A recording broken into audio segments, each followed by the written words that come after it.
रात के टाइम पे ट्रैवल मत करो, पहाड़ों पे मत जाओ, सुनसान रोड पे अकेले मत जाओ। ये सब बातें तो हमने अपने घर वालों से सुनी ही हैं। लेकिन एक परिवार को सुनसान रात में पहाड़ों पे जाना भारी कैसे पड़ा, ये चीज़ मैं आज तुम्हें बताने वाला हूँ कि कैसे एक छलावे ने एक पूरे परिवार की सारी खुशियाँ छीन ली। तो ये कहानी जो मैं आज आपको सुनाने वाला हूँ, ये एक परिवार की है जो रात के समय जंगल के रास्ते नैनीताल जा रहा था। अब ये लोग दिल्ली से निकले थे तो मुरादाबाद तक तो इनका सफ़र बिल्कुल सही था, लेकिन उसके बाद एक जंगल में इनकी गाड़ी खराब हो गई और अचानक से वहाँ एक आदमी आया जिसने इनकी मदद की और इनकी गाड़ी सही कर दी। वो आदमी था कौन जिसने इनकी मदद की और इतनी रात को जंगल में कर क्या रहा था? यही सब सवाल इस परिवार के मन में चल रहे थे। तो सब कुछ मैं तुम्हें बताता हूँ, तो इस वीडियो को एंड तक ज़रूर देखना, क्योंकि इस वीडियो में मैं तुम्हें कुछ ऐसी चीज़ें बताने वाला हूँ जिससे तुम छलावे का सामना कर सकते हो और उससे अपनी जान बचा सकते हो।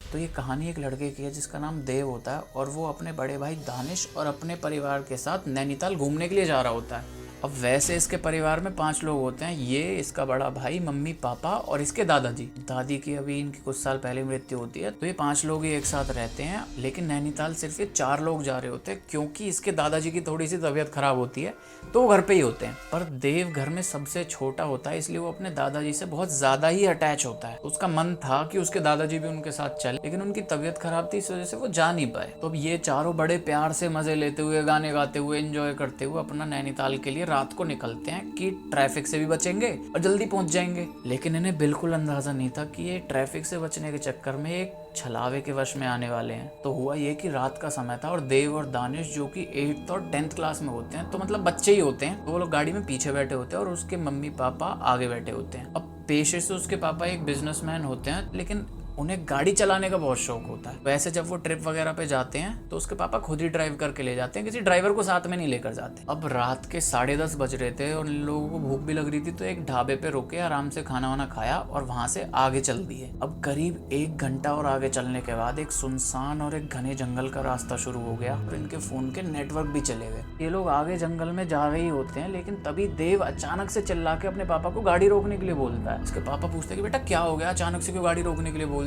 तब देव उनको बोलता है कि पापा, मैंने अभी पीछे दादाजी को पेड़ के पास खड़े हुए देखा और वो मुझे बुला रहे थे। अब ये सुन के उन तीनों को लगता है कि देव मजाक कर रहा है, तो वो उसे सीरियसली नहीं लेते और गाड़ी आगे चला देते हैं। लेकिन कुछ दूर आगे चलने के बाद उनकी गाड़ी अचानक से खराब हो जाती है और एक घने जंगल के बीचों बीच एक परिवार जिसमें 2 छोटे छोटे बच्चे हैं, वो वहीं फंसे रह जाते हैं। काफ़ी देर कोशिश करने के बाद भी देव के पापा से गाड़ी सही नहीं हुई, तो वो लोग गाड़ी में बैठ के बहुत टेंशन में होते हैं कि यार बीच जंगल में फंसे हुए हैं, कोई जंगली जानवर ना आ जाए। भगवान से प्रार्थना करते हैं कि भगवान चाहे कुछ भी भेज दो, लेकिन हमारे लिए कोई मदद भेज दो जो हमारी गाड़ी सही करवा दे। और थोड़ी देर बाद उन्हें पीछे जंगल में से एक लाइट आते हुए दिखी रोड पे। अब पास आने के बाद उन्होंने देखा कि एक आदमी बाइक पे जा रहा है। अब इन लोगों के लिए वो ही आदमी एक आखिरी उम्मीद की किरण था, तो इन्होंने उसे रुकवाया और उसे सारी बात बताई।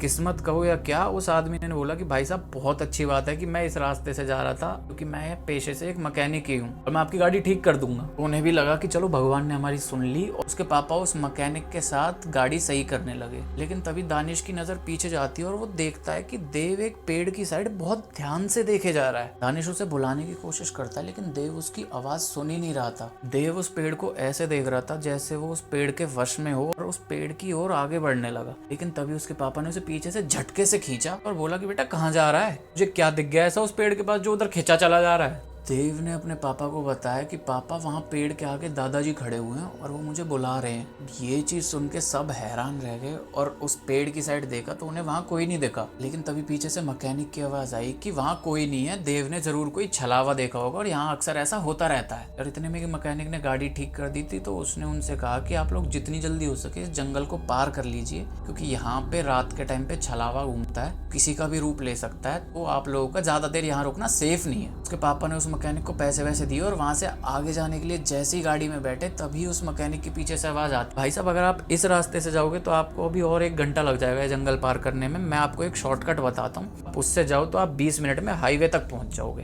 पहले तो उसके पापा को कुछ अजीब सा लगा, लेकिन उसके बाद उसके पापा ने सोचा कि यार ये आदमी अच्छा है जो इसने हमारी रात को इतनी मदद भी कर दी और हमारा भला ही चाह रहा होगा जो हमें जल्दी से जल्दी जंगल पार करवाने की कोशिश कर रहा है। अब वो लोग उस मैकेनिक के बताए रास्ते पे चल दिए और आगे जाके उनकी गाड़ी कीचड़ में फंस गई। लेकिन तभी देव को फिर से उसके दादाजी की आवाज़ आती है और वो बोलते कि बेटा तू मुझे छोड़ के कहाँ जा रहा है, मुझे भी अपने साथ गाड़ी में बैठा ले, मुझे बाहर बहुत ठंड लग रही है। अब देव के साथ ये सब हो रहा होता है, लेकिन उसके पापा की आगे नजर जाती तो वो देखते कि आगे तो रोड ही नहीं है, आगे सिर्फ एक तालाब है। अगर उनकी गाड़ी यहाँ कीचड़ में ना फंसती तो वो सीधा तालाब में जा गिरते। अब देव अपने पापा को बताते कि पापा वहाँ दादाजी खड़े हुए हैं और वो मुझे बुला रहे हैं और मुझे गाड़ी में अंदर आने के लिए पूछ रहे हैं। इतना सुनने के बाद उसके पापा समझ जाते हैं कि जो वो मैकेनिक था वो उनका भला तो बिल्कुल नहीं चाह रहा था और उसने इन्हें गलत रास्ते पे भेज दिया था। उसके पापा उनसे बोलते चाहे कुछ भी हो जाए गाड़ी से बाहर कोई नहीं उतरेगा और गाड़ी का शीशा कोई मत खोलना। अब उसके पापा बहुत कोशिश करते हैं और वो गाड़ी फाइनली उस कीचड़ से बाहर निकल जाती, तो वो गाड़ी बहुत ज़ोर से भगाते हैं और सीधा रोड पे आ जाते हैं। अब आगे चल के उनके साथ एक बहुत अजीब सी चीज हुई कि उसके पापा गाड़ी चला रहे और उन्हें रोड के बीच में एक औरत बैठी हुई दिख रही है, लेकिन देव की मम्मी को वहाँ कोई नहीं दिख रहा था। इतने में पीछे से देव की आवाज आती है कि पापा यहाँ रोड पे तो आगे दादाजी बैठे हुए हैं, आप इतनी तेज क्यों चला रहे हो। और तभी दानिश भी बोल पड़ता है कि पापा आगे वो मैकेनिक बैठा हुआ है जिसने हमारी पीछे मदद की थी, आप प्लीज गाड़ी धीरे चलाओ वरना ये लोग मर जाएंगे।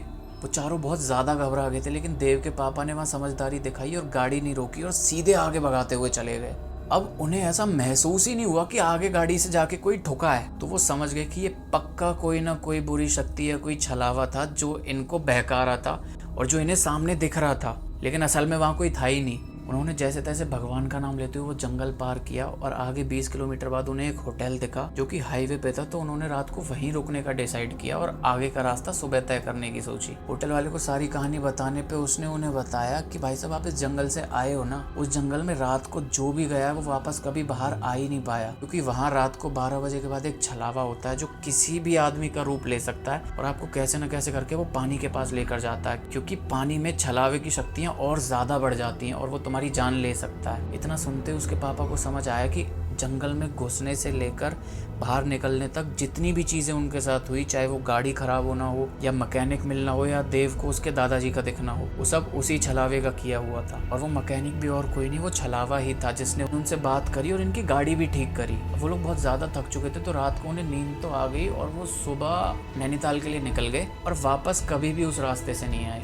देव के पापा की समझदारी और उन लोगों के कुछ भी हो जाने के बाद भी गाड़ी से ना उतरने के डिसीजन की वजह से उन लोगों की जान बच गई और वो वापस अपने घर जा पाए। छलावे की कहानी तो खत्म होती है, लेकिन अब मैं आपको बताता हूँ कि आप कैसे पहचान सकते हो कि कोई छलावा आपके सामने है या नहीं। तो छलावे की एक खास बात होती है कि ये कभी भी आपसे नजरें नहीं मिला सकता। तो अगर आपको किसी पर डाउट हो रात या फिर कोई अनजान आदमी ऐसे अचानक से खाली रोड पे आपकी मदद करे, तो उसकी आंखों में आंखें डाल के देखना और अगर वो तुमसे ज्यादा नजरें चुराए तो समझ जाना कि वो छलावा ही है। उधर से जितनी जल्दी हो सके वहां से निकल लेना और गलती से भी छलावे की बातों में आके पानी के पास तो बिल्कुल मत जाना, क्योंकि एक छलावे की शक्तियां पानी के पास जाके और ज्यादा बढ़ जाती हैं और वो तुम्हारी जान ले सकता है। तो ये थी आज की कहानी। और अगर आपके साथ भी ऐसी कोई कहानी या घटना हुई है जिसमें भूत प्रेत से रिलेटेड है जो, तो नीचे डिस्क्रिप्शन में एक मेल आईडी दी हुई है, मैंने उस पर जाके अपनी कहानी मुझे मेल करो और अगर वो कहानी बताने लायक हुई तो मैं उसे अपने चैनल पे आके सबके सामने बताऊंगा। बाकी वीडियो अगर अच्छी लगी है तो लाइक कर देना